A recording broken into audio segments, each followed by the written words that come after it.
ଆଜିର ଅମୃତବାଣୀରେ ସମସ୍ତଙ୍କୁ ମୋର ସ୍ୱାଗତ ଜଣାଏ। ଆଜିର ଅମୃତବାଣୀର ବିଦ୍ୟାର୍ଥୀଙ୍କ ପାଇଁ ମହତ୍ତ୍ୱପୂର୍ଣ୍ଣ ଚିଠି। ଯଦି ଏବେ 8 ଘଣ୍ଟା ପାଠ ପଢ଼ିବା ପାଇଁ କଷ୍ଟ ଲାଗୁଛି, ତାହେଲେ ଆଗକୁ 16 ଘଣ୍ଟା କାମ କରିବା ପାଇଁ ପ୍ରସ୍ତୁତ ରୁହନ୍ତୁ। ଯଦି ଏବେ ମାତା ପିତା ଏବଂ ଗୁରୁଜନଙ୍କ କଥା ଶୁଣିବା ପାଇଁ ଖରାପ ଲାଗୁଛି, ତେବେ ଆଗକୁ ଲୋକଙ୍କ ଥଟ୍ଟା ପରିହାସ ଶୁଣିବା ପାଇଁ ପ୍ରସ୍ତୁତ ରୁହନ୍ତୁ।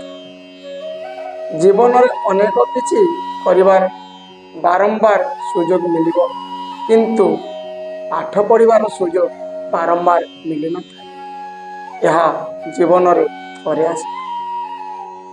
ଯଦି ଏବେଠାରୁ ନିଜର ସ୍ୱପ୍ନ ପୂରା କରିବା ପାଇଁ ଚେଷ୍ଟା କରୁନାହାନ୍ତି, ତେବେ ଆଗକୁ ଲୋକଙ୍କର ସ୍ୱପ୍ନ ପୂରା କରିବା ପାଇଁ ଅଚିହ୍ନା ରାଜ୍ୟରେ 12 ରୁ 15 ହଜାର ଟଙ୍କାରେ କାମ କରିବା ପାଇଁ ପ୍ରସ୍ତୁତ ରୁହନ୍ତୁ।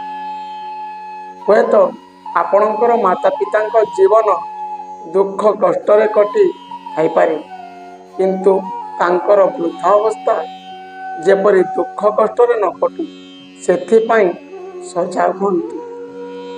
କଥାରେ ଅଛି, କଷ୍ଟ କଲେ କୃଷ୍ଣ ମିଳେ।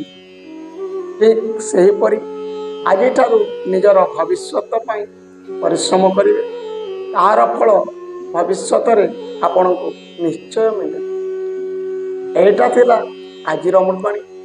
ଏହି ଅମୃତବାଣୀକୁ ସମସ୍ତଙ୍କ ପାଖକୁ ସେୟାର କରନ୍ତୁ। ସମସ୍ତେ ଏହା ଜାଣିବା ନିହାତି ଆବଶ୍ୟକ।